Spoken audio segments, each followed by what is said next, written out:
you wanted the best, you've got the best podcast, the hottest podcast in the world. The Chris Voss Show, the preeminent podcast with guests so smart you may experience serious brain bleed. The CEOs, authors, thought leaders, visionaries, and motivators. Get ready. Strap yourself in. Keep your hands, arms, and legs inside the vehicle at all times, because you're about to go on a monster education roller coaster with your brain. Now, here's your host, Chris Voss. Hi, folks. It's Voss here from thechrisvossshow.com. There you go, ladies and gentlemen. ChrisVossShow.com. For 16 years, over 2,000 episodes of the Chris Voss Show. And we're just committed to bringing you another 16 years. So we're going to do this for 32 years, and then we're just going to quit. I don't know. Maybe we will, maybe we won't. I don't know. We just love doing this. Anyway, guys, we have an amazing show today. As always, go to goodreads.com/Chris Voss, LinkedIn.com/Chris Voss, Chris Voss One, the TikTokity, and all those crazy places on the internet. Today we have Justin Guarini and Kim Walsh Phillips, founders of the Elite Speakers Network, on the show with us today. We're going to be talking to them about what they do, some of their insights, their experience, the crazy stuff they've done through life that have gotten them here professionally, and all that good stuff. So we'll be getting into it. Their Elite Speakers Network and their joint partnership empowers entrepreneurs to entertain their way to impact and income by becoming highly paid keynote speakers, which is better than being lowly paid keynote speakers. I should know. No, I'm just kidding. Justin is an entertainment veteran known for his breakout role on season 1 of American Idol, and as a 7-time Broadway principal performer. He helps craft unforgettable performance with his clients. Meanwhile, best-selling Kim Walsh Phillips, who has generated over $1 billion in revenue for celebrity clients like Kevin Mr. Wonderful O'Leary from Shark Tank, and best-selling authors Dan S. Kennedy and Mike Mikalowicz, creates revenue-driving talks and marketing strategies for their clients. Together, they combine their expertise to empower entrepreneurs to evaluate their brands and scale their business through the power of the stage. Welcome to the show, Justin and Kim. How are you? Look, I got to say, before we talk about anything, and I think I can speak for Kim when I say that is probably one of the most impressive intros in any podcast ever. Thank you. I didn't know you guys have done a lot of podcasts, so that means something. And also, we specialize in how to entertain your way to income and impact, and that's how you do it. Yeah, you got to entertain the people. That's how that's why we're still here, I suppose. Somebody still likes us entertaining them. But then, maybe I just like entertaining myself, and that's really what it's all about. I just love the egotism of doing a show, and I'm just here. It's all for me. But I learn more from our client, our guests that we have on the show than sometimes our audience. I think I get off the show and I'm like, I'm pretty much sure I learned more from our guests than what our audience did, because I got a lot of great data out of it. Yeah. And hopefully you do too, audience. Listen along. So guys, give us your .coms. Where can people find you on the interwebs? Yeah, amazing. So we have a business called the Elite Speakers Network, and it's just elitespeakersnetwork.com. And then we run a weekly free workshop where we are going to dive into a lot of stuff we're going to talk about today. Mm-hmm. And you find that at speakandgrowrichworkshop.com/podcast. There you go. Speak and Grow Rich Workshop. GrowRichWorkshop.com. Right? Yeah, /podcast. /podcast. And then you guys have the podcast as well. We do. Yeah, there you go. Scale Fast podcast. And what's it called again? The Scale Fast podcast. Scale Fast. You definitely want to scale fast, because scaling slow is boring. Yeah, it takes too long. And then there's one thing we don't want is boring. That's true. That's true. Boring doesn't sell well, which explains, I don't know, the first half of my life. Anyway, so guys, give us a 30,000 overview of Elite Speakers Network and what you guys do there. We empower entrepreneurs to grow their business by getting on stage. Mm-hmm. So while there's a lot of speaker coaches out there, what makes us different is it combines Justin's 20 plus years of entertainment background, my 20 plus years of generating over $1 billion online, and combines it into creating an effective talk that you get booked as a high level, well-paid keynote speaker, and you use that as a strategy to grow your business. There you go. Justin, did you want to throw in on that? Oh, no. I mean, I think that's the 30,000. She's got it. And I can't wait to circle in and talk more about how we do that and why we love it so much.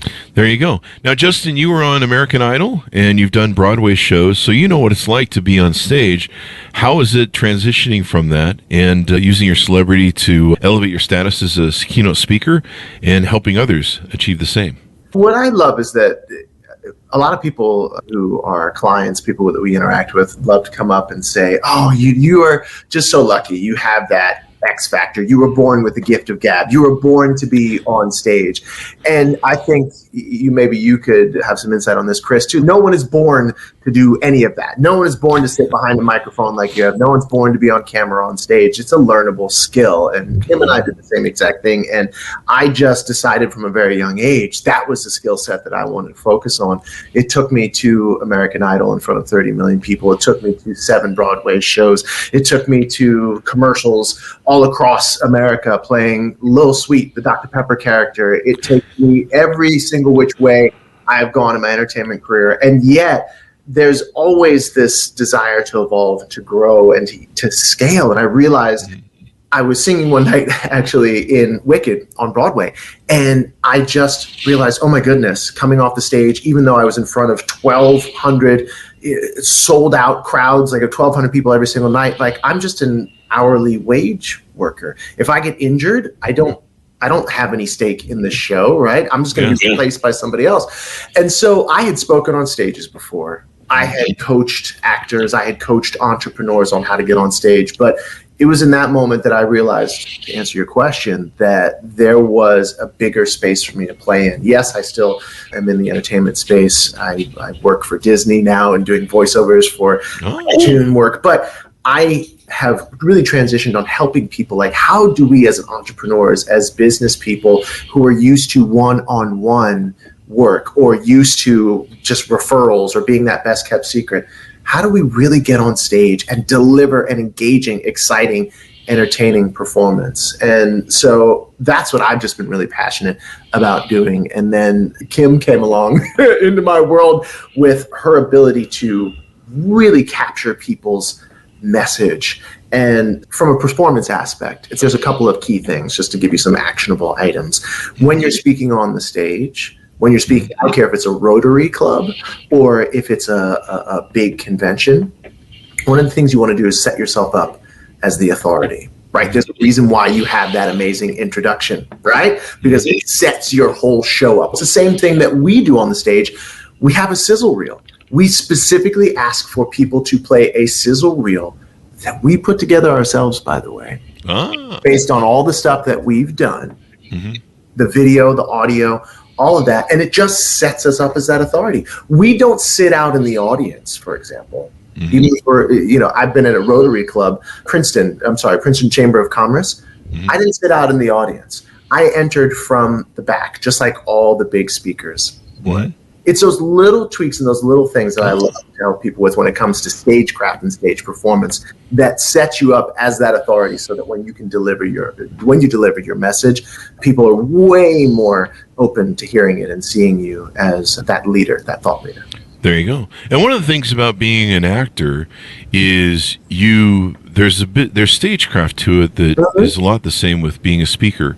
You're telling a story. Technically, there's timing, there's how you deliver it. I owned a modeling and acting agency that used to send a lot of business to Touched by an Angel in Utah for about 6 years. And so I would work with my actors, and they would show me and teach me part of their craft on how they would deliver stuff. And sometimes it's not just about what they're saying, it's about how they're saying it and how they're delivering it. So Kim, you've worked with some of the biggest names of entertainment like Kevin, Mr. Wonderful O'Leary in Shark Tank. Everyone knows him, I think, at this point. Danny S. Kennedy. What's the secret to identifying the right market and crafting a message that resonates powerfully so that it turns someone into an in-demand speaker? I have this crazy reputation of being very ROI based. So one of my favorite quotes is, "In God I trust, everyone else bring data." And that's how I have some of the most ROI driven clients in the world. When you think about Shark Tank, Kevin, Mr. Wonderful O'Leary, he's the ROI guy. And Dan Kennedy, another one of my clients was Mike Mikalowicz, who focused on profit first. So how does that connect with the work we do? Everything is about driving ROI. There are a lot of speaker coaches out there that are about like just telling your story or just getting you on the stage. For us, it has to be about driving your business forward. So the way you do that is you decide who is my exact perfect right fit client. Who is that person I absolutely love working with? And if I could duplicate that client over and over again, I would. Then you uncover what is that person's number one problem and how do they describe that problem in a way that it feels like you're reading their mind when you talk about it. You want to make your talk using the words of your audience, not the way you talk about it in your industry. So for example, we have a client, Howard Globus, and he's in the IT and cybersecurity space. And a lot of cybersecurity guys will talk about don't get your computer hacked. But let's be frank, none of us woke up with that on our top 10 list to think about a computer getting, right? Like we're like, let me go get a latte and get off. Let's do that. Yeah. So what we did with him was we dialed in on who he is as a human. He's a credible, dry sense of humor. So we pulled that into his talk. Then we went after who's his right fit client. It's a financial advisor. Then we focused on what do they care about. They have this whole new regulation happening in their industry that could cost most financial advising firms $1 million. And he has a hack people can use to save a ton of money. So we made the topic all about the growth of those financial advisor firms because that's what they care about. So you lean into who you actually are, who you want to work with, and you simply talk about a problem that they care about in order to have a talk that attracts your right fit client. Solving problems. That's what that's entrepreneurism. That's what everybody's trying to achieve in life, trying to get done, and all that good stuff. I mean, it really is something that, as an entrepreneur, that's what you do. You try and solve problems. And to make an in-demand speaker, finding, problem points that everyone is really popular with, makes all the difference. Let's talk a little bit about both of you guys, because we like people to get to know the authors as well, and speak and guys, folks who come on the show. Tell us both on each of you, kind of how you grew up, maybe what influenced you in chasing the fame that you went after, and when you first started noticing you were good at it, and kind of what got you down that road. Okay. I think I went to a Montessori school when I was young, and one of the teachers. So fancy pants. Is it very fancy pants? It's very fancy pants. I think you just pulled a rank on all of us. I really did, but but my mom was one of the first anchor women on CNN. Yeah, and then my father was the first African American chief of police of Atlanta. So I grew up around. So he's got a pedigree, people. I grew up around all that stuff. He was born with a silver spoon. CNN. Who is your mom on CNN? We've had a lot of people from CNN on. She used her maiden name. It was Kathy Pepino, Pepino. And that was 1982. And I would say not silver spoon, but there were high expectations for him from the very beginning. Very high expectations. And so one of the teachers in the way that only a Southern teacher could said to my parents, that boy can carry a tune in a bucket. And so from there, my parents were like, all right, let's see what happens. And they had me audition for the Atlanta Boys Choir at age 4. And I was accepted. And so I was this little boy soprano. And just music was a huge part of my life. But the catalyst for me that really said, I want to be a performer. Yes, I grew up around politics. I grew up around famous people. I just grew up around all the lights, the cameras, and all that. But it was 1986 or 84. I think it was 84. And it was the Jackson's Victory Tour. So the Jackson 5 as adults got back together to do a tour around the world. And so in Atlanta Fulton County Stadium, 1986, it was 1984, a 6-year-old me was enthralled by the lights, the smoke, the costumes, the choreography. I mean, the music, everything was so amazing. And in one moment, I remember pointing to the stage as this throng of people were around me, and everybody was losing their minds over this amazing stage show. I pointed to the stage and I said to myself, I want to do that. And then I spent the rest of my life really working in choirs, in singing, acting, dancing until around 2002, when I found myself on American Idol, going all the way to the finale where I duked it out with Kelly Clarkson, going on tour, and then looking up as I was being lifted on an elevator and seeing this rectangle cut out of the floor that I was being slowly lifted up into with smoke effects pouring in. And as my head cleared the stage, 30,000 people were screaming for me on the tour that we did after American Idol around the country. And I recognized, oh my goodness, I am living out the dream of that 6-year-old boy. There you go. And the best part for me is twofold. At that moment, I also realized, I hope that somebody else in the audience is pointing at me and saying, I want to do that, because that's legacy for me. And then the fact that all these years later, I'll be 46 this year, that I get to then take my almost 46 years worth of entertainment and performance and experience at a high level, and then pass that on to people who are having products and services and looking to create value in their communities, in their countries, in their world. And so that's awesome for me in a nutshell. There you go. You've got to top that, Kim. I'll try. Good luck. Thank you. I'll take this down. What preschool did you go to? I fell in a well, but I was sick. I'm just kidding. I'm just kidding. Was it Montessori then? Yeah. It's a pretty awesome story too, though. I started with public relations, and I one day had a client come, someone I worked with I work for a nonprofit, and she came to me. She said I should own my first business, and she wanted to be my first client. And it was amazing. And I started my PR and events business that way, but I was struggling really bad. And this one time, I literally hawked my engagement ring in order to make payroll because things were that bad. Wow. And that's committed, though. It was committed, and I was going to take care of my people no matter what. But I knew I needed to do something different. And I reached out to a friend of mine who had a very successful business and still had time for his kids. And I said, what are you doing? And he said, I am leveraging the power of the stage. I'm like, what are you talking about? He said, listen, Kim, you don't have to spend time generating leads.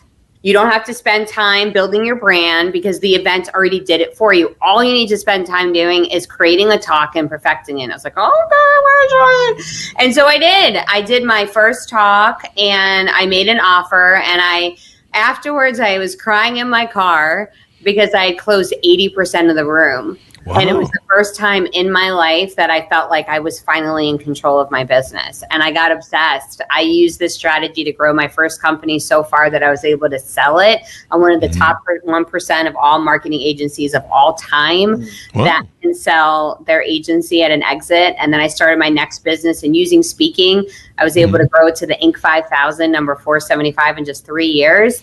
And then the pandemic happened. Oh, those pandemics. Yeah, and all those in-person events that I was depending upon were gone overnight. So we pivoted, and I started creating my own. Instead of waiting for someone else to make a stage for me, I created my own virtual workshops. And I started filling it using this audio app called Clubhouse at the time. And that's where I met Justin. And I invited him to be an MC for one of our virtual events. While he's in the green room, not on stage, I noticed, I'm like, what are you doing? And he said, I'm actually working on my coaching bit. Like, your coach? I'm like, okay, we need to talk. I can help you with that.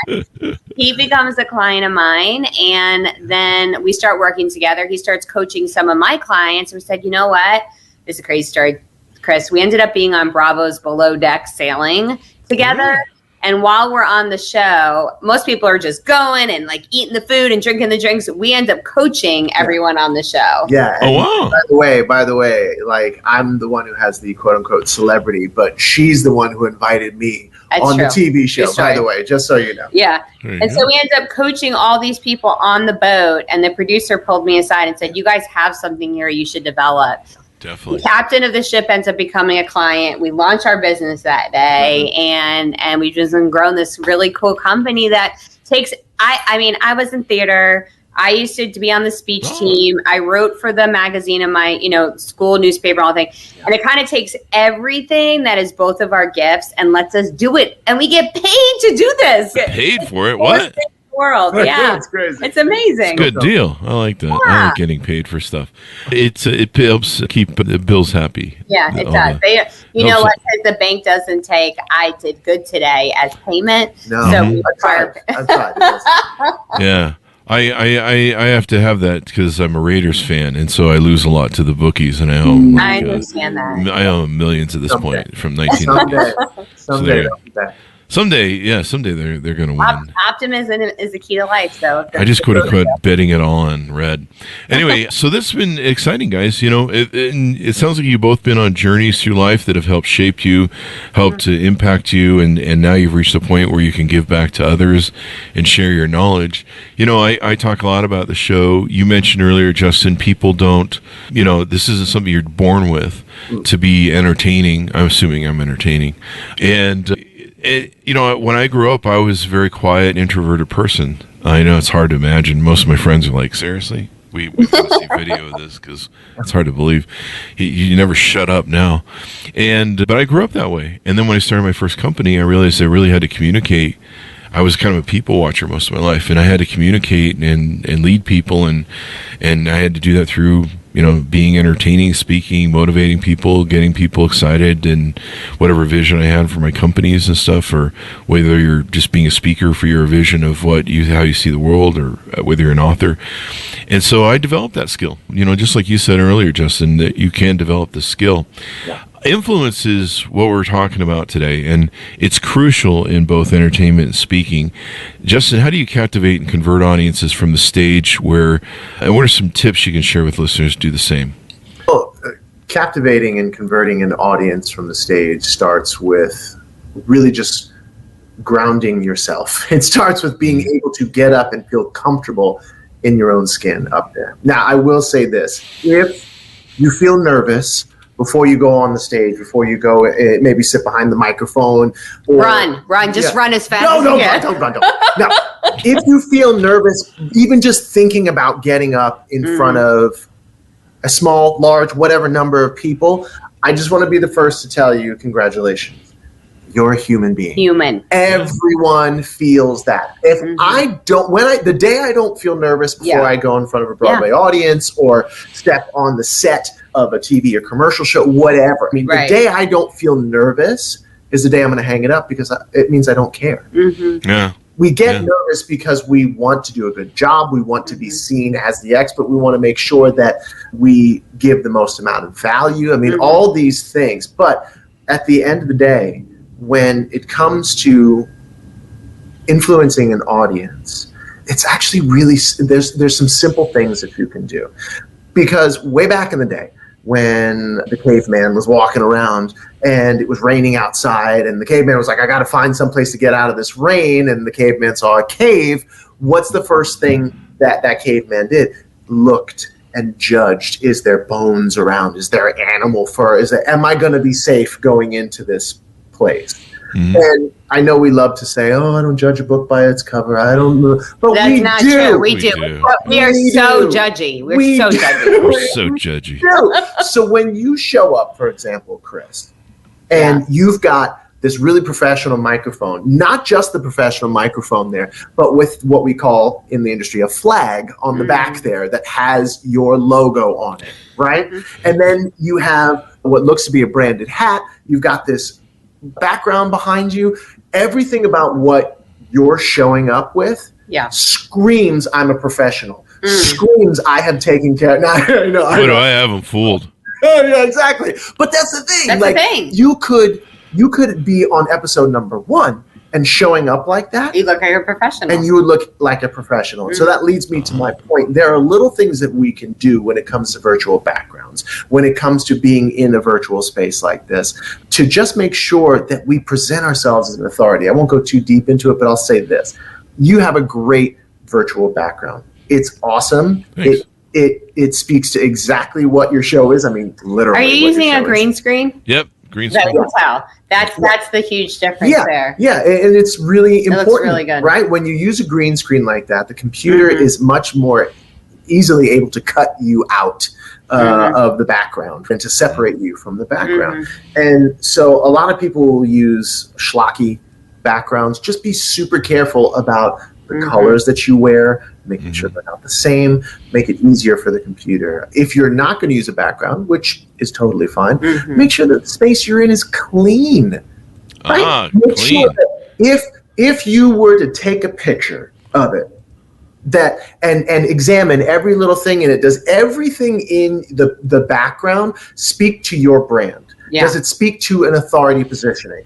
Is it a messy bed? No, shouldn't be, right? But we can't tell you how many times people have gotten on to do a talk. Yeah, like, sorry, I'm in a hotel room. Like, absolutely not. Yeah. We're in a conference space right now. We still find a way to make it look professional. Yeah. Like, good for you guys. We need that. Please, for the love of God, spread that message. So you know what we're talking about. People show up with schlocky things all the time. Yeah, there's no anytime people show up and they go, I'm in a hotel room, I'm like, oh God. But they're usually top journalists that are on the roads. We give them a little bit of slack. Way to make it professional, though. There's still a way to make it professional. It is easier now more than ever. And the last thing I'll say is just, obviously you want to think about what you're wearing. Everything should, the point is, everything that is visual about what you do should speak to your brand. Who you are. You don't have to show up in a 3-piece suit if that's not your brand. But if it is, you better show up in a 3-piece suit with a little pocket square, right? And so when it comes to the visual aspect, I mean, it is simple to be able to show up looking good, having great lighting, great sound, and a great visual presence. That is the foundation and one of the foundational elements of being able to captivate, show up as an authority, and then begin the process of converting your audience from stage, both on a physical stage and a virtual stage. There you go. Yeah. Any tips you want to throw in, Kim, on top of that? That was a lot. I love for when you are focused on one person. Think about this, Chris. When you got the best advice, can you think about, actually not the best, just think about a piece of advice you got, maybe it was starting your podcast from somebody that really helped you. Did you get any good advice from somebody? I'm trying to think. It's been so long, 16 years, I forget. No, I can't. I'm sure there was somewhere in the business advice you've ever gotten or life advice you've ever gotten that stayed with you. The stuff I wrote about in my book, the business advice of getting Zig Ziglar's Secrets of Closing the Sale, was a big help. Okay, good. The person who suggested that to you, do you remember what they did with their hands while they told you that advice? No, I think they had them around my throat that I should go order the book. No, I was going to be fired, so I was like, here's some money, go order this book or read this book. So that's the thing. All of us had a point, a message, a story, a piece of advice that was given to us that made all the difference in the world. And while he and I are big on your poise, your performance, your background, the thing that's most important is your message, because that's the thing that's going to change people's lives. So if you hone in on the right market and the right message, that's how you effectively communicate. So example, one of our clients is a financial advisor, and there's so many financial advisors out there. And they all want to talk about how to retire early or how to not to change your lifestyle and have, like, they all say the same thing. So we're working with one of our clients, Scott Plaskett, and he's a financial advisor. But when we dialed in, he's, okay, the people I really love working with are business owners. And we're like, okay, what do they want? They want to sell their company someday. Great. That's now your talk.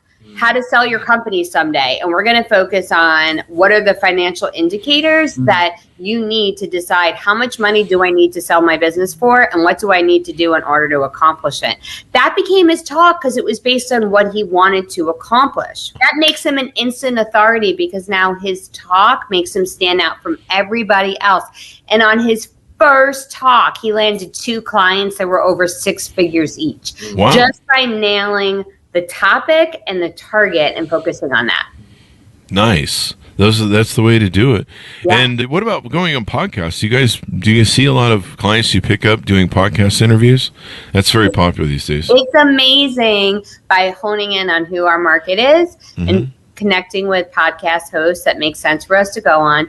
We've had incredible opportunities from a lot of the podcast hosts have become client of ours because that matches our market. Yeah. People who want to get in front of more of an audience. They've sent amazing clients to us, and we've had people reach out that have heard us on the show. So for us, podcasting makes so much sense. And for all of our speakers, it does, because every time you're going on a podcast, it's another chance to perfect your talk. You're going to be bringing up different stories, different concepts, working on your presentation. It's an amazing way to grow as a speaker. Definitely. Most definitely. I totally agree. You talk about tapping into income before, during, and after talk. Can you break down how a speaker can maximize their earnings at every stage of the presentation?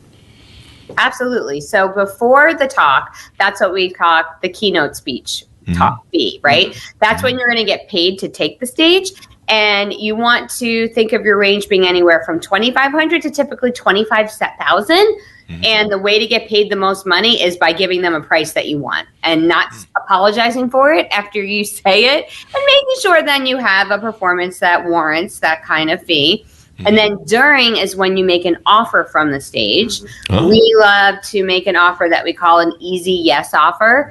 That's something that is easy for people to say yes to because it doesn't take a lot of time and it doesn't take a lot of money. And then there's after. That's when you're going to offer a free gift from the stage, and then you're going to use the new leads to generate clients. Or it could be that you turn those easy yes offers into bigger clients. So, for example, Justin and I did a talk earlier this year. We got paid $15,000 to do the talk. We made an easy yes offer on the stage. We made $165,000 live during the event. Wow. And since that talk, we've made $1.2 million from that same audience. So nice. You look at before, during, and after to generate income on and off the stage. There you go. That's some great income to take and do just for being on the stage and doing it. Absolutely. I think some people look at, are they going to pay me to speak? There's some people that they don't want to pay you to speak, or they don't want to pay a minimum fee to speak. I mean, I suppose you need to, when you look at those things, you look at, how much can I make on the offers that I'm going to make on stage and clear. Do you ever turn down, offers? I mean, imagine if you can validate that they're not going to pay you and they're clearly don't have an audience for you that rocks or a sizable enough thing to scale. I don't know. Sure. How do you assess that and look at that, I guess? To answer the last question first, if they clearly don't have an audience for you, then you shouldn't be doing the talk. Yeah, that's true. I mean, that's it. It's one thing. Okay, I would say maybe the exception of the rule is if you're purely a motivational speaker, then you have a very broad audience. I mean, you should niche down, but you can speak to a broad audience. But then what we like to say is that highly paid elite keynote speakers never discount. Never. You set your price. Anything below $2,500, and they're not going to take you seriously. They're not going to see you as an elite keynote speaker, right? That just is the way it is. Now, look, you might say your price, let's say it's $15,000, $20,000, and the person who you're talking to says, I'm sorry, we don't have that in our budget.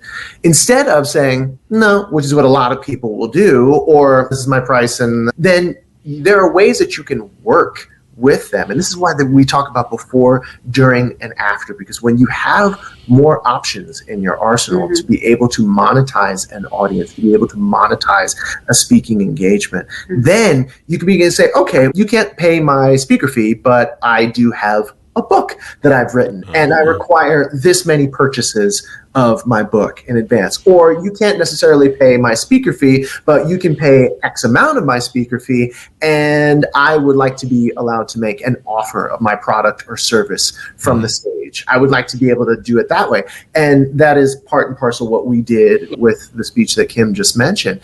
And so there are various ways that you can get around the idea of not being paid what your fee is. Again, if they have like sponsorship booths, okay, you can only pay $5,000, but my normal fee is $25,000. Go ahead and pay that $5,000, but I'd like that other $20,000 to come in the form of a sponsor booth where I'm able to bring my team there and we're able to have conversations with people after I get off the stage, those kind of things. So being able to be flexible like that allows you to not fall into the trap of, oh, they can't afford me, so I guess it's not worth my time.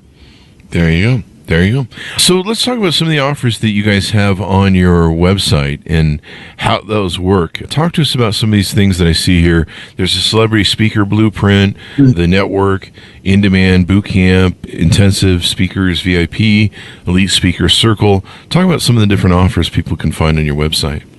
So when it comes to growing a profitable business, we say your entire business should be able to fit in the palm of your hand. Mm-hmm. If you want to think about it that way, it's a triangle. At the very top of your triangle is your most profitable, most enjoyable, exact right fit client. We call this whole thing the apex. The very top is your apex, Ally, or Alex. So that's a person you work with at the very top. And at the very top of our apex is our elite clients who work with us one-on-one. They invest cash up front. We get a percentage of all the profits we generate. So that's that very top end. But most of our clients are in what we call the Elite Speakers Network, where they, for $99 a month, we are coaching them each week on performance, persuasion, introducing them to network industry leaders, and bringing to them strategies they can use to create their talk and get booked on the stage. And we get to have this huge, awesome group of people that we can coach on how to do the exact thing we love doing. And then we have the time and money freedom to be able to go speak on stages, because we also are full-time keynote speakers, which is awesome.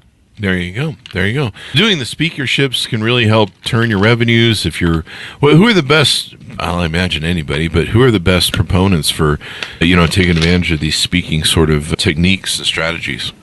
We found our folks all were in some kind of theater or performance back in the day. They were in school plays. They were in the choir. They were in the band. They had a radio show. They did a podcast. They were cheerleaders. They were on the debate team. They played in the band. These are our people, and they liked being in front of an audience. They liked performing. They own a business now, and they want to use the power of speaking to get in front of others. So I just described to you our Apex Alex. That's who he is, and that's who we work with. There you go. There you go. So give us your final pitch out to everybody as we go out on how they can onboard with you guys, reach out, see if it's a good fit, get to know you guys better, et cetera, and any offers that you have that you're offering. I noticed on the website there's a offer there for some free gifts. Yeah, absolutely. So our favorite free gift to give is an actionable free workshop we do every single week, where we give all of our information away and we live action coach on exactly how to do what we're saying to turn your expertise into a talk that gets you to land stages as a keynote speaker. And you find that at speakandgrowrichworkshop.com/podcast. There you go. Justin, thanks for coming on the show. And Kim, we really appreciate it. Oh, thanks for having us. You're an awesome interviewer, and it's been a lot of fun. Thank you. And does any more .coms we want to share with people to find you guys in the interwebs and get to know you better? No, that's good. We're good. Thank you so much. Sounds good then. Thanks to our audience for tuning in. Go to goodreads.com/Chris Voss, LinkedIn.com/Chris Voss, and all those crazy places on the internet. Check out EliteSpeakersNetwork.com and check out the wonderful gifts they have over there and some of the great ideas, and change your future and what you're doing, especially those of you who have written books. If you've written a book, you should really be out speaking. That's my opinion. So there you go. Anyway, thanks for tuning in. Be good to each other. Stay safe, and we'll see you guys next time.